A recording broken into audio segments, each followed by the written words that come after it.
Hello everyone, ATR here, and this is a special arena run in Hearthstone. I was doing some arenas, behind the scenes, and I found myself in an 11-win situation. I am currently 11 and 1, and I decided to record it because, I wanted to catch the moment if it happened where we got the 12 wins. Unfortunately, there's no sound for the game, and I wasn't in a position where I could record voice, so I'm gonna have to, recap my thoughts here going into it. But yeah, let's just head straight into the game. So you saw there, I mulliganed a couple high costs, kept my SI7 agent as it was a cost 3. Got a backstab and flesh-eating ghoul, harvest golem, so he coins into a worm. That is pretty bad for me because I can't target it with a backstab, and I don't really want to hit it with my dagger, and take 3 damage by hitting it, then it hits me for 3 damage, and then I take another 3 damage by trying to kill it off in the next turn, meaning it would deal 9 damage in total to me for me to get rid of it. So I decided to just dagger up, hit him instead, and pass the turn. The next turn, I'm thinking I can get a move, and there we go. He drops out the apprentice, which means that I can backstab the apprentice, and then SI7 agent his mana worm, which is going to be quite excellent for me. And there we go. I think I decide to hold on to that. Yeah, I say, well, since I don't want to spend mana next turn to get a dagger if I need it, I'm going to hold off on 1 damage. I don't think 1 damage is going to be the turning point, so I figured, yeah, that's fine, because next turn I can bring out a flesh-eating ghoul or a harvest golem. He brings out a raging worgen. I think I actually was a little bit distracted here because somebody was talking to me, so it takes me a little bit to react. But yeah, I figure here, well, the best bet is to simply just put out the flesh-eating golem and trade off the worgen. I don't want a mage to have a worgen because she can enrage it herself and hit me for 8 damage, so yeah, I figured this way is better. I am going to spend my my dagger that time because I don't really have a direct move, and if I go for 5, I can get the Assassin's Blade for 5, and it would obviously destroy my other dagger, or I could dagger up and use either Fan of Knives or Harvest Golem. So I figured, yeah, you know what, I think it's a good bet. So here he goes Apprentice, throws out some missiles, and luckily my Ghoul manages to dodge that for the most part. So here I'm thinking, well, I can hit him for 4 damage. Actually, I can hit him for 5. I can get my daggers out, kill his Apprentice, and give him a 5 damage hit. I am going to lose the Ghoul next turn to his Fire Blast, but there's really not much I can do about that anyways. So yeah, I figured might as well do this.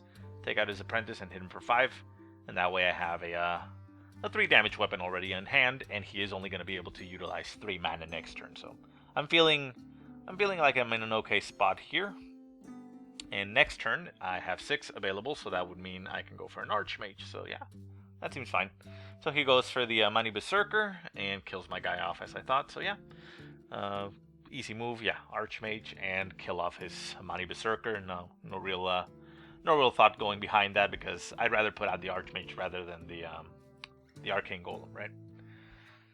So here he kind of surprises me a little bit. He Faceless Manipulators my Archmage, which isn't exactly what I wanted, but I guess it's not too bad.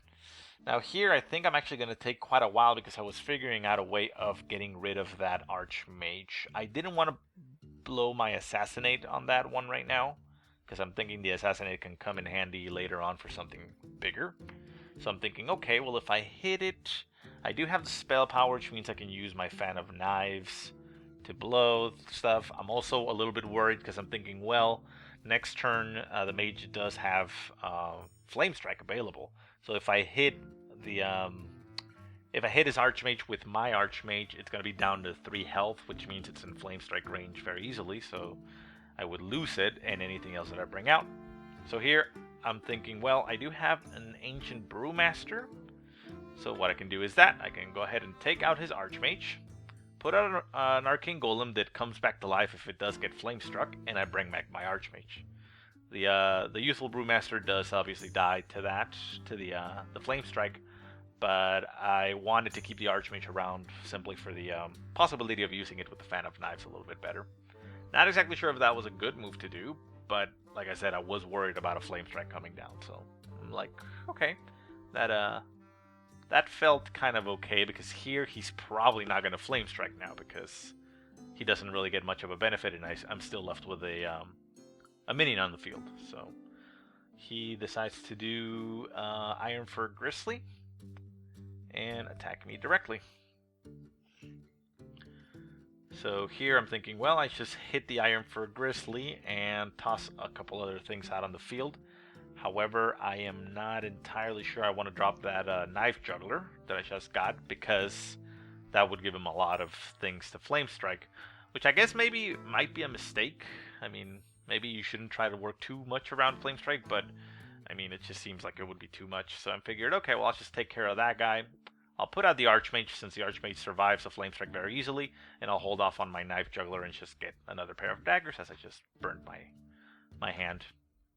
Problem is, I didn't account for this, and I didn't think he would have it. As you're going to see right now, he has 8 mana, and there's a spell that costs 4 mana, which is Fireball, and if you have 2 of those, you deal 12 damage, which is exactly what I have right now. And, well, I lose. So yeah, I mean, in retrospect, I should have taken it out with, you know, the Brewmaster and such, but, I mean, he did have 2 in the hand, so either way, I don't think I would have been able to get it in time. So now, as you can see, I'm 11-2. So I figured, let's just keep on going and head straight into it. Might as well. Either we lose here, or, you know, we go all the way. So yeah. I mean, unfortunately, yeah, you're not going to hear the sounds of the game, but it's fine. I mean, my voice more than makes up for any sounds the game can make, right? I mean, it's so beautiful that, man. Anyway, so now we're going up against the Hunter, Mr. Nanakane, and I'm actually feeling kind of good about it. So I'm thinking, okay, well, these two are not going to be useful. We started with the Backstab, that's very strong. River Crocolisk, okay, that's a decent minion to bring out in turn 2, and the Brewmaster doesn't help us out, but yeah, I think we can pull it off here. So you see him rifling around in his cards, which is waiting on him, and it actually takes a while here, but yeah, so after a little bit, it starts to take a while, and I'm not exactly sure what's going on. So I'm thinking, did he go AFK or something? Did he disconnect? What exactly happened here? So yeah, takes a while. I mean, I think I was talking to somebody at the time, so I didn't really notice how long it took. But yeah, as you can see here, it's taking quite a while, and we don't see him actually moving anything or switching out any cards. So something is going on. He could still be thinking about it. I mean, sometimes it is a difficult situation and a difficult choice depending on the cards that you're giving, so you're not sure if you want to keep it. But then this happens. I'm like, what the fuck did just happen? So both of us blew up, and then I get a defeat. And I'm like, what? No, I was so close. Thankfully, though, whatever happened didn't actually register as an actual loss. So we're still 11-2. So I figured, okay, let's head into it. We got a free pass there. No win, no loss, so let's keep on going. It was a little bit I almost raged there when I was playing it, because I mean it said defeated right there, so not exactly sure what happened. I mean, I didn't disconnect, but I mean, yeah, I guess you could have timed out. Anyways, we're going up against the Paladin now, Jufro de Mayo. And we start off with a very decent hand, actually an amazingly decent hand. I mean, I like it. It's an amazing curve there. So I actually decided not to throw anything away. I mean, I was thinking maybe the Gnomish Inventor, but you know what? We're actually going to keep it. I like the curve. Gnomish Inventor, not the strongest of units, but it's nice to have it. So give out the pleasure, but, well, we're not going to hear it here. So because he didn't bring anything out, I decided to open up into a Knife Juggler. It's you know, it's always a strong play. It's a minion that he has to deal with. So yeah, Knife Juggler start. He is gonna throw a little bit of a wrench in my plan and throws out a Dire Wolf, which is not a bad play actually, especially because, well, I don't want to waste 3 damage on that guy, and I only have a 1-cost minion, which means that I can't actually hit him and kill that thing off. So I figured, well, let's throw this guy out and hope that I hit him. Yeah, there we go. So I didn't actually want to hit the wolf, even though, not really, it doesn't actually matter much, but as you'll see, it might have not been such a bad thing for it to be hit with the knife, because I was thinking, well, the wolf will die, but here he uses humility on my knife juggler and takes it out with the wolf, keeping the wolf alive, and then just summons a recruit, which is our, another 1/1. Thankfully, though, I mean, we are a rogue, so we can very easily get rid of 1/1s, so we're going to go ahead and use our Argent Squire to kill the wolf, bring in the other guy down to a 1/1, and then just knife the 1/1 to get it out of there, so... Not a very strong play for us, but it does keep us, with board control and a weapon in the hand, which means that we don't need to spend the 2 mana next turn. Next turn, I can either do something and River Crocalist or just drop a Gnomish Inventor. He decides to throw out an Ancient Watcher, which is very strong and constructed, but I'm thinking he might not actually have the combo for it, because a combo for it would be to either give it Taunt or to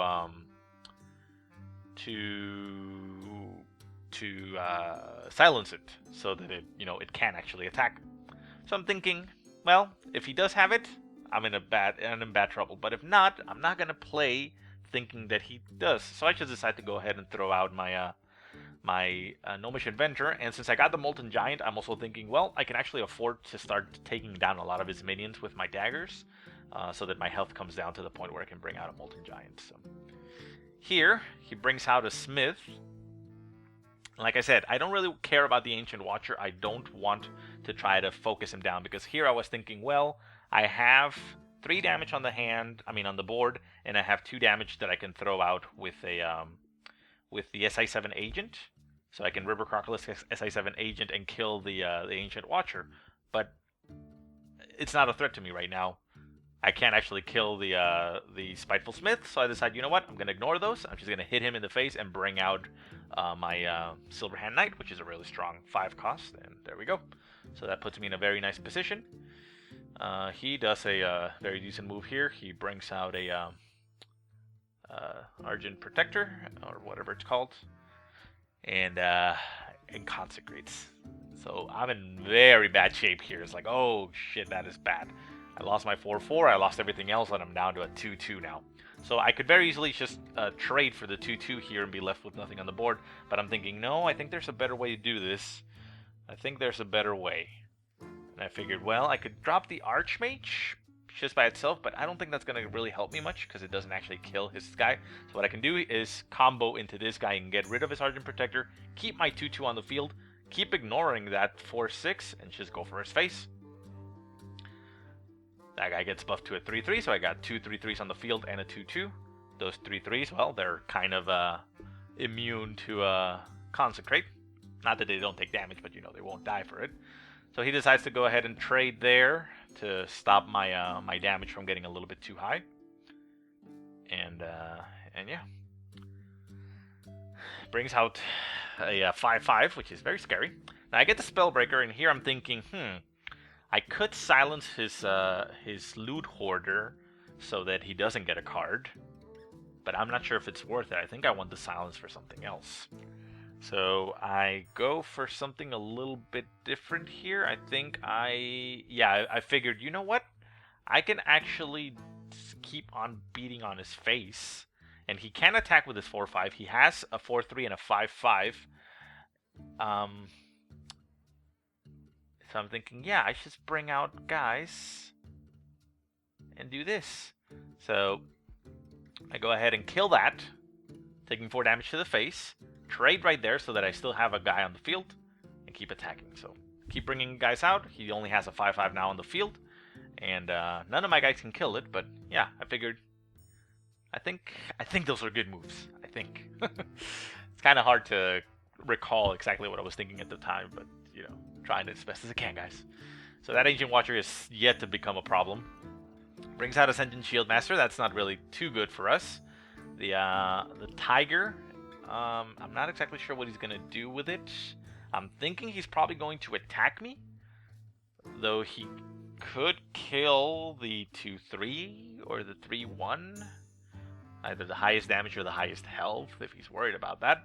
I am thinking, though, well, I could either silence the Ascension Shieldmaster and keep going at his face, or I can do some decent trades here, because I have 3 damage on my weapon.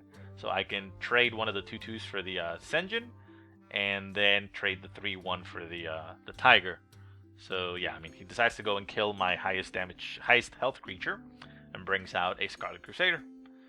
I'm thinking, okay. However, boom, comes the Eviscerate. And I'm thinking, oh, well, we actually have a very different situation in our hands now. I can actually Archmage Eviscerate and kill his thing. And then I'm thinking, what are the best trades? I could take out his Tiger, or I can actually just go for his face, because that would kind of set him into a panic mode, I think. I'm hoping, that he has to take out my guys. So yeah, I decided instead of trading, just go straight at his face, bring him down to 10 health. And yeah, because he's at 10 health now, he kind of has to start doing some trades. But I forget, wait, well, he's a Paladin. Paladins tend to have a lot of self-heals, and out comes the Guardian of Kings, and he heals himself up to 16, so I'm thinking, shit, maybe that wasn't the right choice. Brings out a 1-1 and still has a lot of guys on the field, so he can do some decently, favorable trades here. And he decides to kill 2 of my guys while keeping his 2 guys alive, which is not too great for me. Not in a good spot. Bring out a card, I get Sprint, and I'm thinking, okay. Trades here are not really that good, so I think I'm going to still hit him in the face. Because, I mean, I could spend my 3 damage to get rid of his Tiger, or the Scarlet Crusader, or throw both my Archmage and that at him, but no. So I'm thinking, okay, I can still bring out the Spellbreaker, even though it's not going to have an effect on anything. I obviously don't want to silence his Watcher. But I can still put enough damage on the field that he has to react to it, because he has, what, 14 damage on hand, meaning that he can't actually kill me. Not easily, at least. So I decide to bring out this guy, silence my own creatures just because, and I'm gonna still go for his face. All in right now on the beatdowns, because otherwise, I don't think I can actually pull it off as far as the control goes. He has too many creatures on the field on me with a lot of favorable traits, so I decided to go like that. He's gonna spend his 3 damage just to get rid of that, which is what I'm hoping for. I was, thinking that was probably gonna happen because he had the damage right there, but it's damage that I don't get, and the Molten Giant is in my hand, which I can throw out later on, so I'm hoping that, it goes well. He has the 5-1. I'm hoping that he trades that for my 2-4, and he does, which is excellent. That means I don't actually lose my Archmage. He decides to throw that guy at my Archmage. I'm thinking, well, then he probably has some other way of killing my Archmage, but I guess, spoiler, thankfully, he doesn't. He goes with the Mad Bomber. I'm thinking he's probably trying to see if he hits, my Archmage with the Mad Bomber, but the Mad Bomber betrays him, hits me, and hits his Guardian, so he decides to ignore my Archmage, which is great for me. At this point, he has, 8, 9, 10, 11 damage in the hand, so if he can do 5 more damage, he would get me. He doesn't have any cards on the field anymore, so I'm thinking, I have 7 damage, I just need 1 more point of damage. I have an Archmage, I have a Sprint, I can dig for the damage. I can dig. Can I dig? I'm all in on the dig. I know you're all in, come on, let's go. So we're digging for damage. We're digging for anything that can deal damage to him. Master of Disguise, Brewmaster, Eviscerate! There it is. And even a backstab. Well played. Hit him in the face, hit him more in the face, and then finish him off with 5 damage. And boom! Yeah. And that's it, guys. That's it. We did it. Victory! We actually went for 12 wins in a recording. I mean, like I said, I've done it before, but whenever I do an arena that I'm commentating, I just suck. But 12 wins, guys! 12 wins! Look at that! So we're going to go ahead and hit that key, see what we get. We actually get a decent amount of gold, as you're going to see. So you get 5 packs when you go for 12. First one gives us 150, then 25, then 215 a pack, and a golden explosive shot. That's very nice. I didn't actually have that, and they did change it in the recent patch that you no longer get commons in those card rewards. So we go straight into the pack. Let's see what we get. We get Headcrag, Dust Devil, Stranglethorn Tiger, Mad Bomber, and Silence. So from those, the Dust Devil, the Silence, and the Mad Bomber are the things that we already had. The Tiger, I think I only had one, so we get the second one, which is nice. And I did not have a Headcrag before, So yeah, let's just go ahead and disenchant those just to show them off. We see that the hunter has the explosive shot, which I only had one of. So I have the second one now, and it's golden, which is really nice for us.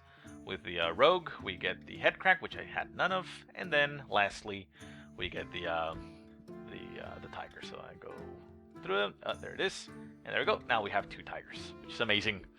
So yeah, guys. Again, sorry that I didn't record any sound. I wasn't able to do it at the time, but yeah, we went for 12 wins, which is amazing. Hopefully, we'll be able to do it live one time. Anyways, guys, thank you so much for watching. I'll see you next time.